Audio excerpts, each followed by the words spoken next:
So here's a situation. You booked a budget cruise. Maybe it was on sale. Maybe you got peer pressured by that one friend who swears this line is actually really underrated. Either way, now you're wondering if you just paid good money to feel like a passenger on the regret of the seas. But hang on, because here's the truth no one talks about. Some of the best cruise memories don't come from fancy perks or luxury suites. They come from knowing how to spot the good stuff and how to avoid the stuff that makes people say, never again. This isn't about pretending your cruise is perfect. It's about making it awesome anyways.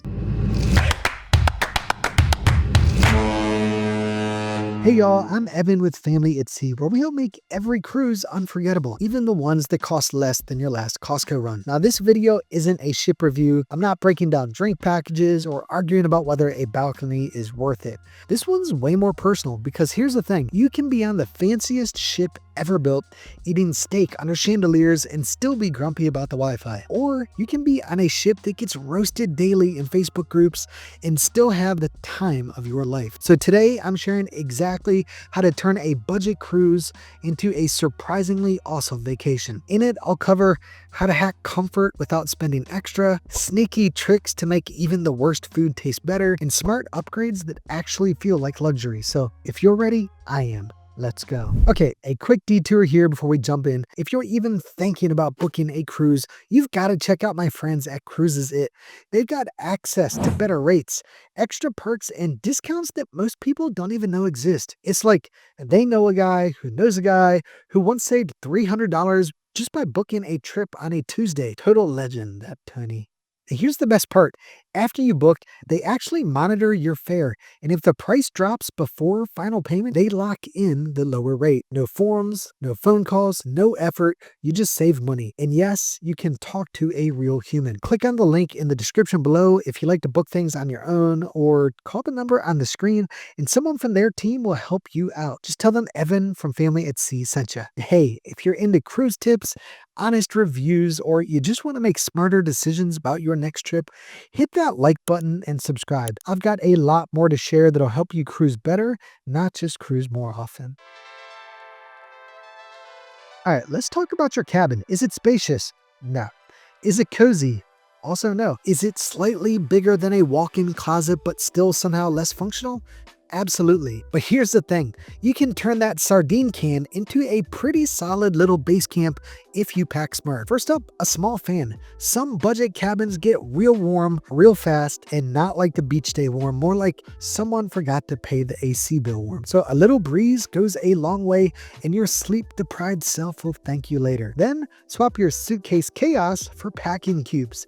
These things are life-changing. Suddenly your clothes aren't in one giant blob on the couch or the bed or the floor. You can actually find stuff without having to go full gremlin mode. Next up, you're definitely going to want a portable charger because budget cruise cabins almost always have exactly one outlet and it's never where you want it. So if you want to scroll in bed without doing yoga to stay plugged in, bring a power bank. So this here is my all-time favorite and there's a few reasons for it. One, you don't have to bring an extra cable to plug it. It goes directly into the wall. Next, if you've got an iPhone with the old school plug, you're good to go. You got, USB-C, Android, and newer iPhones, you're good to go. And even if you've got an older plug port, no matter what you need, you're good to go with this thing. So I want to say these are typically like 30 or 40 bucks. And I actually bring 4 of these with me on every trip. So if I could only pick one item that I could bring on any cruise, this would be it. I'll share a link for this and some of the other things I mentioned in the video in the description below, but this is a lifesaver and you definitely don't want to miss it. The best part is it fits right in your pocket because it's lightweight and it's super thin and a great form factor. And a bonus for you guys, bring a refillable water bottle and some drink flavored drops or powders because honestly, a lot of time the water on board tastes like it got bullied in high school, but with lemonade mixed, chef's kiss. But the reality is you don't need luxury. You need strategy and a portable charger. Definitely the portable charger. Here's a fun fact. The worst food on a cruise ship is usually the food that everyone goes to first. The buffet is chaos on embarkation day, and honestly, it's like Black Friday, but instead of TVs, everyone's fighting for lukewarm spaghetti. But if you know where to look, you can upgrade your cruise dining without spending anything extra. Start by making friends with someone who works in the dining room, and there's no need to be weird. Just ask them, hey, what's actually good tonight? Boom, secret menu unlocked. Also, Don't skip the main dining room on night one. That's usually when they're trying their hardest. It's like audition night for your taste buds. And spoiler, it's way more chill than elbowing your way to the sneeze guard. But if you do go buffet, make it fun. Create your own tasting menu. Combine random sides. Make a 3-layer dessert. Give it a name. Call it the Cruise Ship Chaos Bowl or Table for 1, Regret for 2. Oh, and don't be afraid to double up. You can order 2 entrees, 2 appetizers, or ask for a main as your starter. This is a cruise, not a third date. No one's judging. I decided that I don't care what people think. But the moral of the story? The food doesn't have to be fun to be amazing. And when in doubt, add hot sauce. Lots of hot sauce.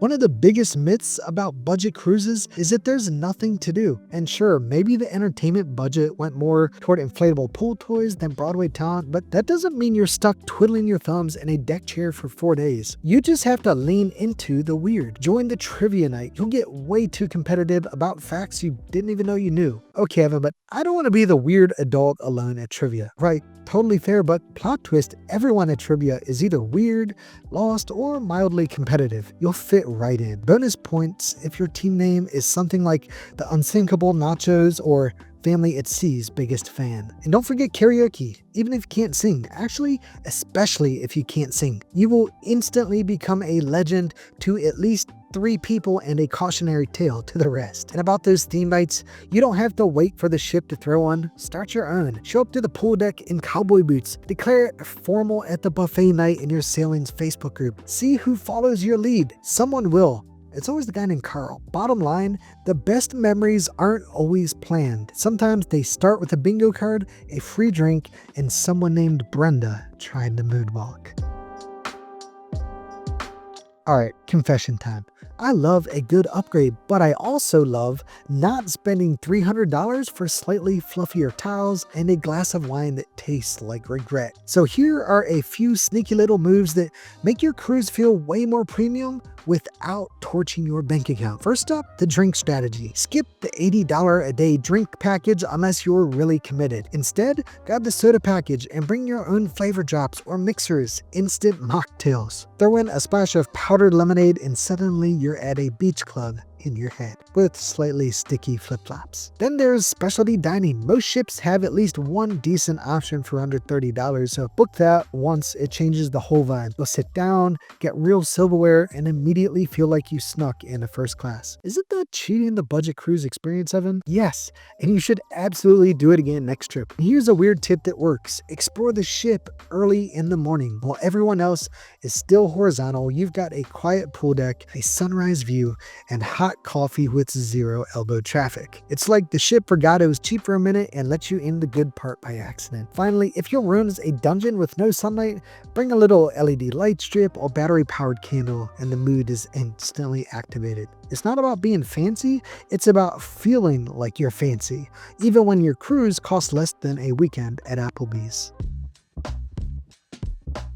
Alright, now we've covered the fun stuff. Let's talk about what not to do, because there's a few traps that'll quietly suck the joy out of your cruise if you're not paying attention. First up, the "it's free so I have to do it" trap. Just because a bingo session exists doesn't mean you need to be there. Same for the art auction or the free jewelry. If it doesn't spark joy, skip it. You're allowed to rest or nap or invent your own version of shuffleboard. Then there's the "I'll figure it out later" mindset. Don't. Especially on port days. If you don't plan ahead, you'll either overpay for a last-minute excursion or end up wandering around next to 6 other lost families trying to find that one beach with the swings. Okay, Adam, but isn't wandering kind of the fun part? Yes, if you're in Santorini, not if you're in a shipping port next to a KFC with no Wi-Fi. Also, don't let a bad meal ruin your night. If the buffet pasta is weirdly crunchy, cool. Grab pizza, grab ice cream, grab a second dinner. This is not the time for high standards. This is the time for survival snacking. Basically, don't let the small stuff steal the big experience. You're on a ship in the ocean with endless French fries. You're doing just fine. Okay, so here's the bad news. A budget cruise is never going to magically become a luxury cruise. No matter how many life hacks you pull off or how many lemon packets you mix into your soda, you're still on a ship where the towels sometimes feel like sandpaper and the elevator buttons are a suggestion, not a promise. But here's the better news.